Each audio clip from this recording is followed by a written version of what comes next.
welcome back to my channel. If you're new, I'm Rye and this is Rye's Reading Corner. And today I'm going to be sharing with you my spooky slash fall TBR.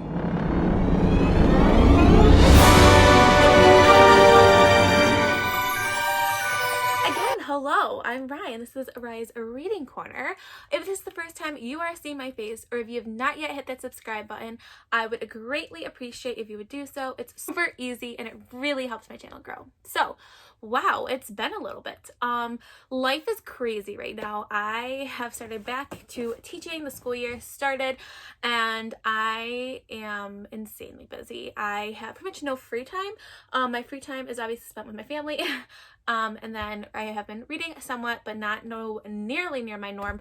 And then I am reading, like I said, but not tons. So I have not had a chance to make a lot of content, but I had a free moment. So I was like, let's film this because it is becoming my favorite seasons coming up, or it actually is starting today, fall, as I'm recording this. And also Halloween season's coming, and there are so many amazing spooky readathons that are coming up, and I cannot wait to participate in them. I'm hoping that kind of is the push that I need. So I went through my bookshelves and I pulled all the books that I would love to eventually get to during this spooky season fall time. These are not the books that I'm anticipating that are coming out in the month of October or the end of September.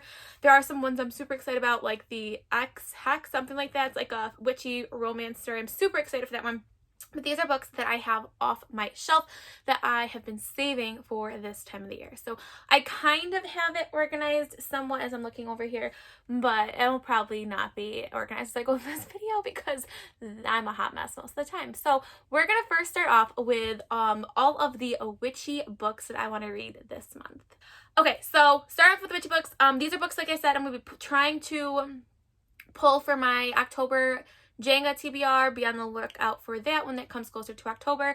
So my first witchy book that I'm hoping to get read and put on a TBR somewhere is the Eddie in Between, and it's really pretty cover. It has like this tarot card, and it is a witchy story, and it has something about a ghost, and it's a YA, and something about talisman, and yeah, that's all I know. I honestly don't know anything really about this book. I just know that it is a witchy YA book, and I had to pick it up, and I thought the cover was absolutely gorgeous, so I have been putting off reading this, so I'm hoping to get to it very, very soon. All right, the next one is another book that I've been wanting to just open as soon as I bought it, and this is The Witch Haven by Sasha Payton Smith. I got that lovely Barnes Noble sticker on here. I don't know anything about this, just that it takes place in New York City in 1911, and it says, well-behaved witches seldom make history. That's all I needed to know, and this cover is just gorgeous. I love how the stars kind of make like this half moon kind of look, and yeah, it's just really, really pretty. And look, I didn't even know that. Look how gorgeous that is. So yeah, I'm super excited. This one I've been wanting to pick up, but I've been trying to hold off by reading it. And also Adrienne Young has blurbed this. Alexa Henderson, who is one of my favorite books, was The Year of the Witching last year, and then Casey McQuiston also has blurbed this, so I mean, I have really high hopes for this one. All right, the next witchy book I'd like to get to is a little middle grade one, and this is Kiki's Delivery System by Iko Kudono. I know I said it wrong, I apologize.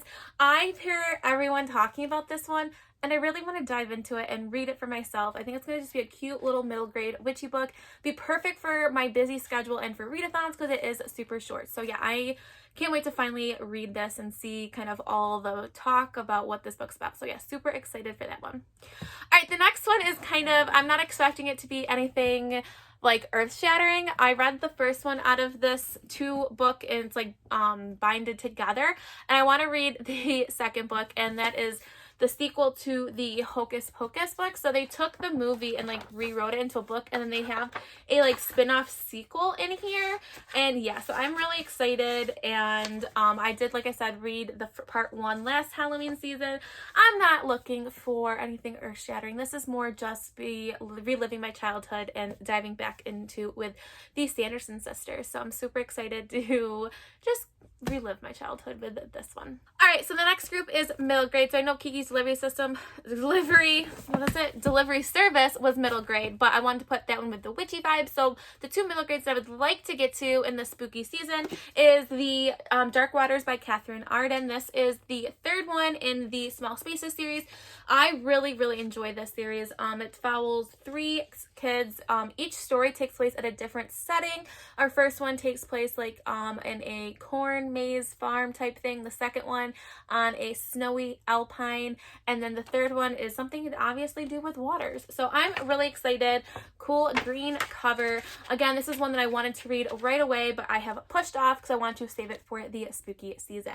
All right, the next one is another middle grade that was a new release. I don't know anything about it. I just was at Barnes & Noble, saw the title, caught my eye, and it sounded interesting. And this is The Halloween Moon by Joseph Fink. So, I mean, how much more Halloween can you get with this one? Something about a girl goes out to go trick-or-treating, and there's, like, no trick-or-treaters, and they have to... There's just like an unlikely crew, it says, has to try and figure out what has happened to Halloween.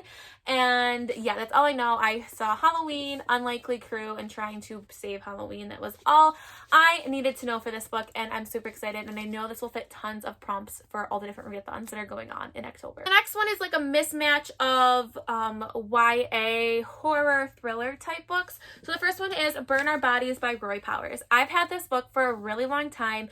Wilder Girls was not one of my faves, but I really wanted to give Roy Powers another try. So I've heard pretty mixed things on this one, so I wanted to see my own opinion.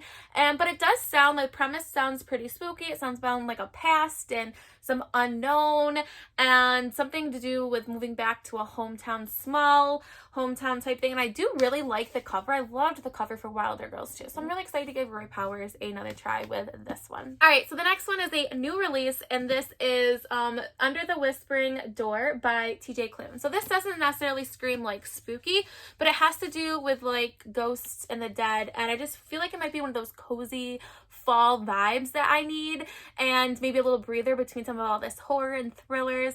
I know a lot of people are saying that it's reading fairly similar to The House on the Cerulean Sea, so I'm hoping it gives you that like cozy vibes, and the cover is just, I love this color blue. So I'm really excited to read TJ Klune's new books. House on the Cerulean Sea was a 5-star read for me, so I hope this one lives up to that book as well. All right, the next one is another brand new release. I've been shopping if you can't tell, and that's White Smoke by Tiffany D. Jackson. This is a psychological thriller. This cover is absolutely gorgeous. I don't know anything else about it. I'm not going to lie. I saw Tiffany D. Jackson's Name, which is Monday Is Not Coming, is one of my favorite books of all time. I recommend it to everybody.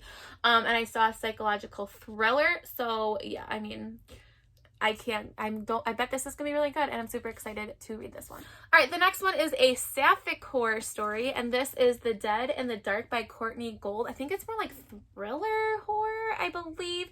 I don't know too much about it. I just know that it's sapphic, and it says the tagline is "The dark has been waiting, and it won't stay hidden any longer." So definitely kept my interest, and I think the cover is really cool. All right, the last one is a book that I've been wanting to read for a really long time, and I don't know why I've put it off for so long, and this is Horrid by Katrina Leno. This is a special edition one. It's absolutely a gorgeous book, and look at the inside, like, cover art, like, so pretty. I don't know anything about this book. I just know that people have enjoyed this book, and it talks about something about New England in autumn, which I don't live too far from New England, and so our seasons are identical pretty much. I have fall, and so I feel like I'm going to really, like, understand. I love that autumn fall vibes, and the cover just speaks to me, so I'm super excited to finally be getting to this one. All right, so the next ones are my adult spooky books that I would like to get to. This one has been on probably the most TBRs ever, and this is My Best Friend's Exorcism by Grady Hendrix. So this book is loved by so many. It's not long, and so I honestly don't know why I have not picked this up. I have, like I said, have put it on countless TBRs, but I'm super excited. I'm excited about it. It's about like a high school girls and something with an exorcism. So, I mean, and the cover is just literally the coolest thing ever. So, yeah. The next one is another Grady Hendrix book, and this is his newest release, and this is The Final Girl Support Group by Grady Hendrix. I've heard some mixed things. I've heard some people were kind of disappointed in this book, but I'm really excited to see it for myself. The title is pretty much says what it's about. It's about a final support group, which is again like people who have survived a tragic accident, like a mass murder, and they were the only ones to survive. So that's all I knew. And yeah, I'm really excited to see what this is about and kind of form my own opinion on it. All right, the next one and the last one is another new release. I got it for Book of the Month, and it is one of my favorite thriller authors, and that is Lisa Jewell, and it's The Night She Disappeared. So I am a little bit nervous. I think it's like more of a domestic thriller. I mean, you look, there's like a engagement ring in there, and those are my tend to be my favorite like subgenre of thrillers. But I'm willing to give this one a try because, like I said, I really do enjoy Lisa Jewell's writing and her thrillers. So yeah, I'm excited to get to this one. So yeah, I have a nice mix of middle grade, YA, adult, horror, thrillers, more just like fall vibes. And yeah, I mean, honestly, am I going to get to all these? No, especially just how my reading's been going. But I'm hoping to kind of get into a rhythm and kind of get into more of a routine and kind of give myself some reading time and hopefully to make more videos because I miss chatting and connecting with all of you. So let me know what your fall reading plans are. Are there any books that you definitely want to get to? Watch out for my October Jenga. My goal is to get as many books of these on those because I really just want to read all the spooky books in the month of October. So if you want to take this crazy journey with me, please make sure you press that subscribe button. If you never want to miss any of my content, make sure you hit that bell to get notified whenever I post any new content. If you're my friend on any of my other social media platforms, I'm on TikTok, Instagram, and Twitter. All that information is linked down below. So stay kind, loves, and I'll see you next time. Bye!